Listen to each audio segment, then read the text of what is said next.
నమస్తే అండి, నా పేరు చరణ్. మీరు చూస్తున్నది చరణ్ షో. ఫ్రెండ్స్, మనం కొత్తగా ఛానల్ అయితే స్టార్ట్ చేసాం అనమాట.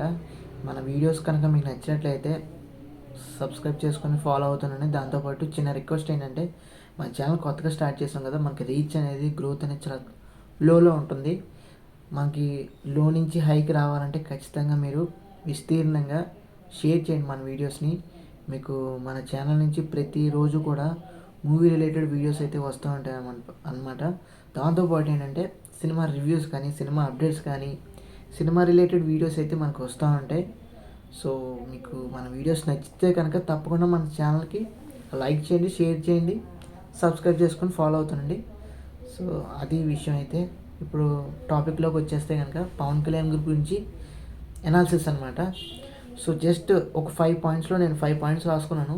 ఎనాలిసిస్ చేద్దాం ఓవరాల్గా.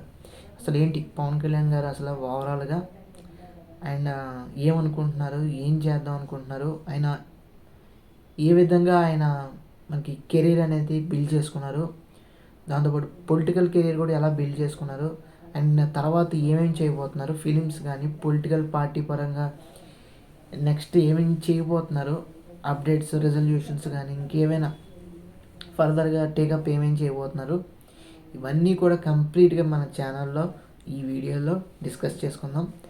సో మళ్ళీ ఇంకొకసారి చెప్తున్నాను, మన ఛానల్కి ఇంకా సబ్స్క్రైబ్ చేసుకున్నట్లయితే సబ్స్క్రైబ్ చేసుకోండి. చాలా ఇన్ఫర్మేటివ్ వీడియోస్ చేస్తున్నాను చాలా కష్టపడి.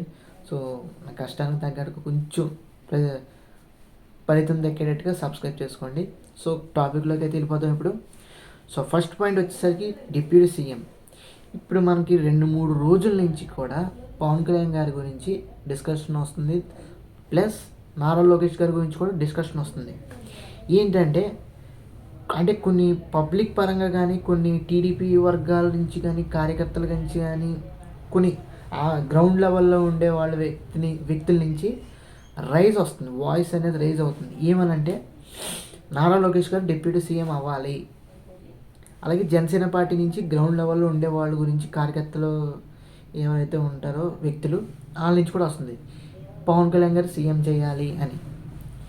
సో ఇవన్నీ కూడా మనకి స్పెక్యులేషన్స్. ఇవన్నీ కూడా మనం జస్ట్ ఏంటంటే పబ్లిక్ నుంచి వచ్చేది కూడా, కార్యకర్తల నుంచి వచ్చేది కూడా జస్ట్ ఏంటంటే వాళ్ళ పార్టీ నెక్స్ట్ జనరేషన్ గ్రోత్ కోసం. ఎందుకంటే చంద్రబాబు నాయుడు గారు ఇప్పటికే 74, 76 ఉంటుంది ఏజ్ అయింది. అలాంటి మనిషి ఇప్పుడు ఇప్పుడు 5 years చేసేయగలరు, కానీ ఫర్దర్ 5 years ఒకవేళ మళ్ళీ టీడీపీ పార్టీ, జనసేన, బీజేపీ వస్తే కనుక, మళ్ళీ కూటమి వస్తే కనుక, అప్పుడు సీఎం అనేది కొంచెం కష్టమే కదా. సో అలాంటప్పుడు మనం ఏం చేయాలంటే, టీడీపీ పార్టీ వాళ్ళు ఏం చేయాలనుకుంటున్నారంటే, వాళ్ళ సెట్ ఆఫ్ మైండ్ ఏంటంటే నారా లోకేష్ గారిని కొంచెం మౌల్డ్ చేయాలి అని వాళ్ళ ఉద్దేశం అనమాట. సో డిప్యూటీ సీఎం చేస్తే ఒక అవగాహన వస్తుంది సీఎం లెవెల్లో. అంటే ఇప్పుడు డిప్యూటీ సీఎం అంటే సీఎం కానీ సీఎం అనమాట. సో అలాంటప్పుడు ఏంటంటే డిప్యూటీ సీఎం గారిని కొంచెం మెరిచి చేస్తే దాని ఇంపార్టెన్స్, దాని నాలెడ్జ్, దాని ఎక్స్పీరియన్స్, దాని అనాలిసిస్ ఇవన్నీ కూడా తెలుస్తాయి కదా. సో అందుకని చెప్పేసి పార్టీ నుంచి ప్రమోట్ చేస్తున్నారు. సో దాన్ని బట్టి పెద్ద ప్రాబ్లమే లేదు.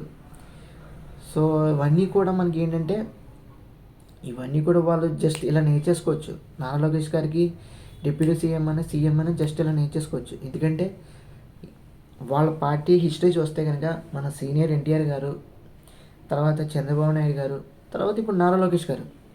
ఇప్పుడు నెక్స్ట్ 5 years తర్వాత చంద్రబాబు నాయుడు గారు డ్రాప్ అయితే నారా లోకేష్ గారి కింద మెయిన్ ఫోకస్, మెయిన్ సీఎం క్యాండిడేట్గా, ఆ పార్టీ లీడర్గా, ఆయన నాయకుడిగా ఆయన పోర్ట్రే చేయగలరు, పార్టీ నడపగలరు అనమాట. సో అందుకనే చాలామంది కూడా నారా లోకేష్ గారు డిప్యూటీ సీఎం చేయాలి అని ఒక పిటిషన్ అయితే, ఒక ఫైల్ అయితే, ఒక డాక్యుమెంట్ అయితే, ఒక మాట అయితే ఇలా పెట్టారనమాట, డెస్క్ మీద పెట్టారు. సో అది ఎంతవరకు మనకి ఫర్దర్గా అనేది తెలుస్తుంది, మనకు సంబంధం లేదు ఇప్పుడు ప్రస్తుతం. దాంతోపాటు పవన్ కళ్యాణ్ గారి గురించి, పవన్ కళ్యాణ్ గారు నిజంగా మనస్ఫూర్తిగా చెప్తున్నాను, పవన్ కళ్యాణ్ నిజంగా ఇప్పటి నుంచి 10 ఏళ్ళ నుంచి చేస్తున్నారు కదా, 2014 నుంచి 10 ఏళ్ళ పాటు ఆయన కృషి, పట్టుదల వల్లే న్యాయం, ధర్మం, సనాతన ధర్మ, పట్టుదల, కృషి ఇవన్నీ కూడా మిక్స్ చేసుకుని ఆయన పార్టీని 10 ఏళ్ళు నడుపుతూ వచ్చారు. అటు సినిమాలు చేస్తూ, ఇటు ఆపోజిషన్ పార్టీ నుంచి మాటలు పడుతూ, దాంతోపాటు ఈయన సర్వే అవ్వడానికి మనకి మనీ కూడా కావాలి కదా, పార్టీ నడపాలంటే మనీ కూడా కావాలి. దాంతోపాటు వాళ్ళ పార్టీలో ఉన్న కార్యకర్తలు కానీ అటు ఇటు జంప్ అవటం ఇవన్నీ కూడా పెద్ద మిస్టరీ అయిపోయింది. అలాగే ఒకసారి రెండుసార్లు కూడా ఓడిపోయారు ఎలక్షన్స్కి వెళ్ళినప్పుడు. సో అలాంటప్పుడు ఏంటంటే 10 ఏళ్ళు ఇవన్నీ కూడా స్ట్రగుల్స్, కష్టాలు, సర్కమ్స్టెన్సెస్ ఇవన్నీ చూశారు కదా. ఇవన్నీ తొక్కుకుంటూ ఇప్పుడు కూటమి ప్రభుత్వాన్ని నిలబెట్టుకున్నారు. టీడీపీ, జనసేన, బీజేపీ 3 కలిసి ఎలైన్ అయ్యి ఎలియన్స్ ఫామ్ చేసి ఒక కూటమి ప్రభుత్వాన్ని ఈ రోజున మనకు నిలబెట్టారు. సో ఏంటంటే పవన్ కళ్యాణ్ గారు నిజంగా ఆయన 21 స్థానాలు తీసుకుంటే 21 స్థానాలు 100% స్ట్రైక్ రేట్ అనేది ఆయన సొంతం చేసుకుని ఆయన ఖాతాలో పెట్టుకున్నారు. ఏ స్టేట్లో కానీ ఏ కంట్రీలో కానీ ఇలాంటి రిజల్ట్ అనేది ఎవరూ చూడాలి. ఒక పవన్ కళ్యాణ్ గారి ఖాతాలోనే పడింది. మన పవర్ స్టార్ పవన్ కళ్యాణ్ గారు, మన అందరి డిప్యూటీ సీఎం పవన్ కళ్యాణ్ గారు అనమాట. సో ఆయన ఖాతాలో ఈ అరుదైన రికార్డు, రేర్ రికార్డు ఆయన ఖాతాలో వేసుకున్నారు. ఎంతోమందికి ఇన్స్పిరేషన్గా నిలిచారు, పొలిటీషియన్స్కి, దాంతోపాటు కామన్ పీపుల్కి, ఇటు ఫిల్మ్ యాక్టర్స్ కూడా.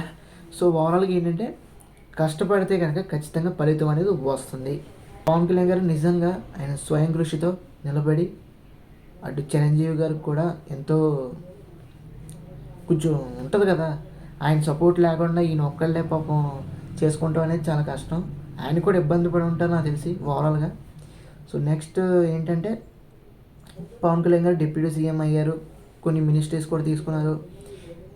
చాలా నీట్గా పర్ఫెక్ట్గా పాలన అయితే చేస్తున్నారు, అందులో ఎటువంటి సందేహం లేదు.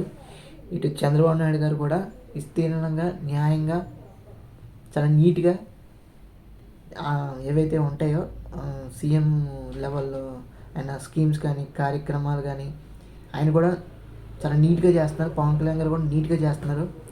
సో అందులో ఎటువంటి సందేహం లేదు.